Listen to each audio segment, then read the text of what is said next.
So our topic today is, if we are given quantities of mass, and the examples we're going to look at today are percent composition by mass, but eventually we'll do other problems where we can take it back from other kinds of mass quantities given in terms of products. If we're given information about percent composition by mass, how do we take that back to find the formula of a given compound? All right, so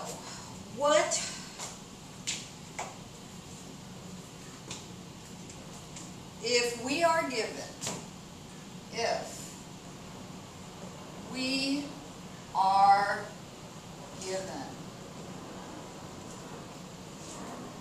percent by mass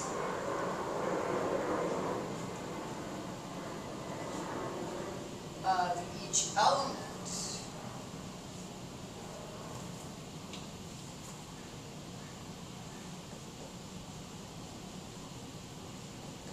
how do we find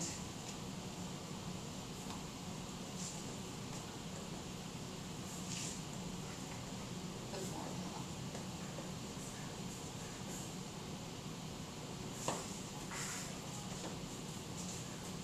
Now, the first thing to keep in mind with this is there are two kinds of formulas. Okay, the first one is an empirical formula. So there is the empirical formula,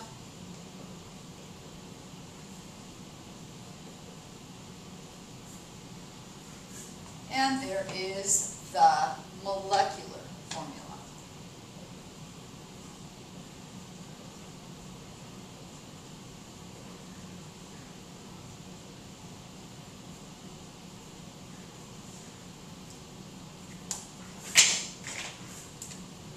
The empirical formula represents the lowest whole number ratio of subscripts. The lowest whole number ratio of subscripts.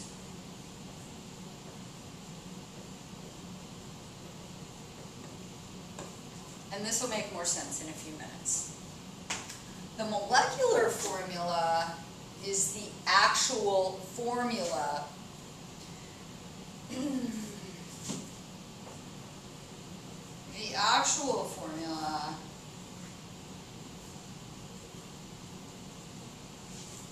and molar mass of the compound must be known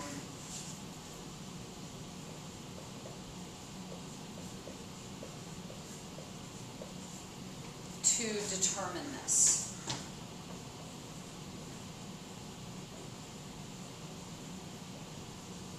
Okay, so the only way you're going to ever be able to find a molecular formula is if they give you the molar mass of the compound, the molecule, in the problem. All right, so let's do a problem.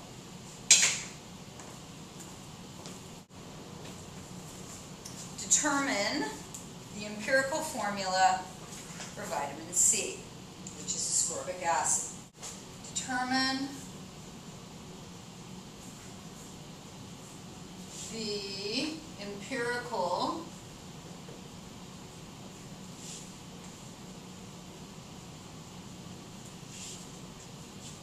formula for vitamin C, which is ascorbic acid. All right, and they will give you, of course, mass percentages in order to do it. So, what data we're given in the problem is this particular molecule is 40 40.92% carbon. So 40.92% of the mass of the entire molecule comes from carbon. 4.58% of the mass comes from hydrogen, and 54.50% comes from oxygen. All right, now what we're trying to find, we have this, so this is a carbon, hydrogen, oxygen compound. And so essentially, you guys, what we need to do, what we're trying to find is, what is this? What are the subscripts here? What is the formula? How many atoms of each element makes up this compound? So these are unknowns right now. This is what we're trying to find. Now, in order to do this problem and all mass percents to determine formulas, is we assume that we have 100 grams of the material. And we do that because, just out of convenience sake. Because if we have 100 grams of the material, that means that if 40.92% of it is carbon, and for convenience sake, I say I've got 100 grams of the overall compound, how many grams of carbon do I have? Okay, so see, it makes it much easier if we just say we've got 100 grams of the thing. So, we've got 100 grams of it, and 40.92% of that mass is coming from carbon. Then what we can say, nice and easy, is that we have 40.92 grams of carbon. Okay? So that's why we use 100 grams. Let me write that. We always assume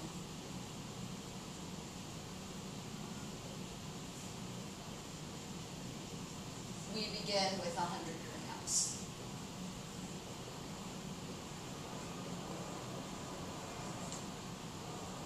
Of the compound. Okay. Now, very important here, and that is these subscripts that we're looking for. Are they telling us, do they give us information about mass? Do they report to us how many grams of something we have in the compound? No. If we have one molecule of this, what these subscripts are telling us is how many atoms, numbers of things that we have, not their mass. These things represent the numbers of them in the molecule. So, we can't do anything with grams in terms of this. What we have to do is we've got to convert this grams to what? We need to convert the grams to moles, because moles is our number of pieces, and that's what this is our number of pieces. Okay, so I'm going to go ahead and convert my 40.92 grams of carbon into moles of carbon. How many moles of carbon does that represent? So I'm going to say there are, and where am I getting this number? Off the periodic table. 12.01 grams of carbon for every mole of carbon. And now, right, I can cancel my grams, and what that will do is that will tell me how many moles of carbon I've got in this sample. So that turns out to be 3.407 moles of carbon. Okay, so let's do the same thing with hydrogen. We've got 4.58 grams.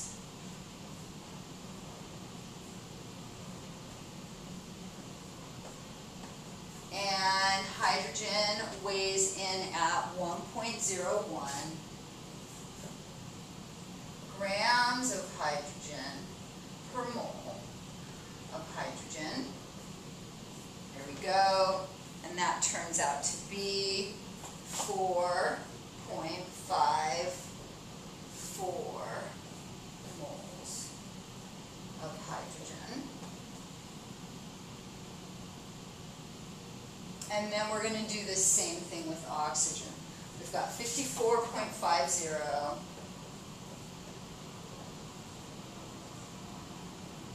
grams of oxygen, and it is 16.00 grams of oxygen per mole of oxygen. Okay, the grams of oxygen cancel, and that leaves me with 3.406. Okay, now we can start talking about what these subscripts might be. Because remember, these subscripts are relating numbers of them, not mass of them, numbers of them. All right, well, here we go. So first of all, we find the number of moles the grams represent. Have you ever seen a formula that looks like C, 3.407, H, 4.54, O, 3.406? No, that is absurd, right? We don't put these decimals as subscripts. We need whole numbers here. So, what are we going to do next with these? Because these aren't whole numbers. So how are we going to get them to a whole number ratio? The next thing we're going to do is we are going to divide each one of them by the one that's got the least number of moles. Because at least then one of them is going to have an answer of 1. And you'll see what I mean in a minute. But right now I'm going to check the camera.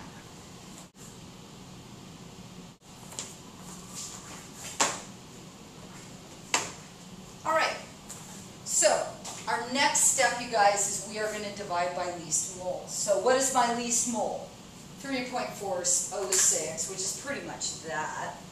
Alright, so that means we're going to say 3.407 divided by 3.406, and you guys, we get 1. Okay, it's close enough. We can say it's 1. We are going to take 4.54 and divide it by 3.406. We're not going to get 1 here. We are going to get 1.33. And last but not least, 3.406 divided by 3.406, and that equals 1. Okay, so this is why we divide by least moles, because at least in one of them we're going to get exactly 1, but this is exactly 1 too. So great, we're almost there, but we're not quite there yet. So sometimes, you guys, you'll do this process, and right here, once you convert from grams to moles, you're going to get whole numbers here, and then you're done. You just put them in up here. Let's put a big X through that. You don't like that. Okay, if you don't get whole numbers here, then the next step is to divide by the least number of moles. And then sometimes if you do that, you guys, you will get all whole numbers here. But did we? No, we didn't. I'm giving you the worst case scenario right now. So now I've got these 3 numbers, and I need to make them into whole numbers. And so then what I'm going to do, I mean, some of you might be able to just look at these 3 and decide what number can I multiply each of these by so that everything will be a whole number. Most of you can probably see what that number is right now, but if not, if we multiply them, and I'm just going to go and let's try multiplying by 2, let's try multiplying by 3, by 4. Okay, if we multiply them by 2, That'll give me 2 whole number, 2 whole number, 2.66, not whole number. But if we multiply them all by 3, voila. Then we will get 1, 2, 3 whole numbers. What are we going to get? We're going to get 3. We're going to get 4. And we're going to get 3. And so what does that tell us, people? That tells us that our empirical formula, right? So I'm going to take all these numbers up here. Our empirical formula is C3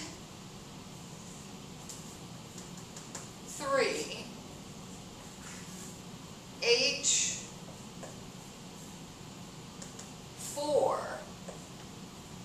O3. Okay, so this is our empirical formula for vitamin C. And there we've done it. This is the lowest whole number ratio of the subscripts. Now, is this the formula for vitamin C? Is this the way the compound actually looks? The only way to know that is if we are given the molar mass. So now, let's go from that. So, determine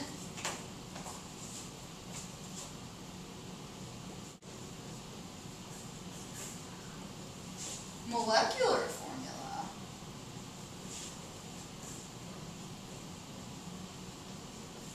if molar mass, and sometimes you'll see this written as the molecular weight,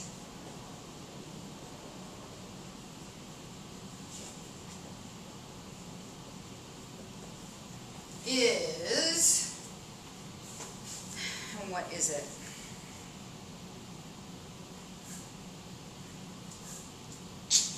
(176.14)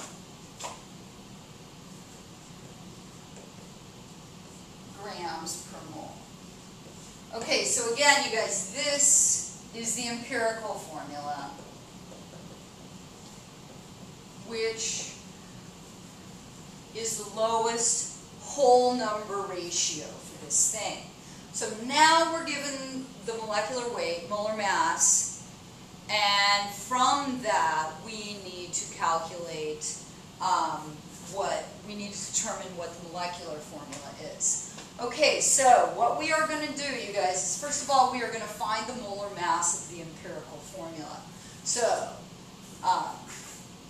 calculate the molar mass of C3H4O3,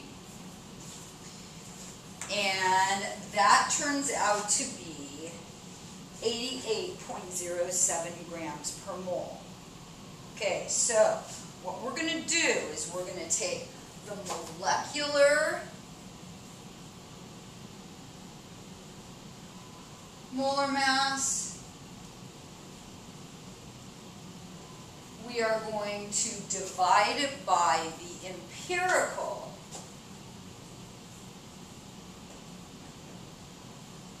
molar mass. And if we've done everything right, we should get a whole number for this thing. So we've got 176.14, which has to be given to us in the problem. And the empirical, right, we counted it. There's 3 carbons, 4 hydrogens, 3 oxygens. The empirical molar mass is 88.07.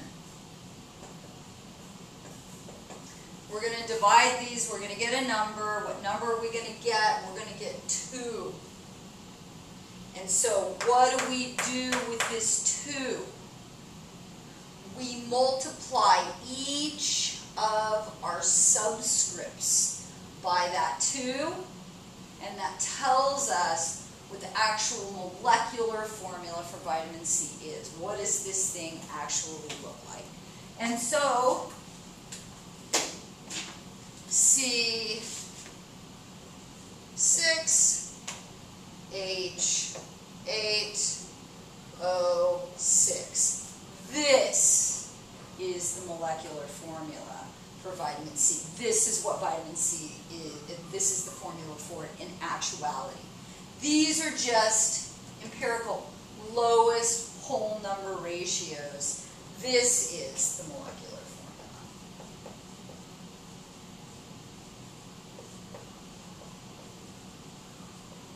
All right, so convert grams to moles. Divide by least moles. Find the lowest possible integer you can to multiply them all by so that they come out to be whole. That will give you your empirical formula. And then given in the problem must be the molecular weight, the molar mass of the whole compound, divided by the empirical molar mass. You're going to get a number. You take that number, you multiply the subscripts of the empirical by that.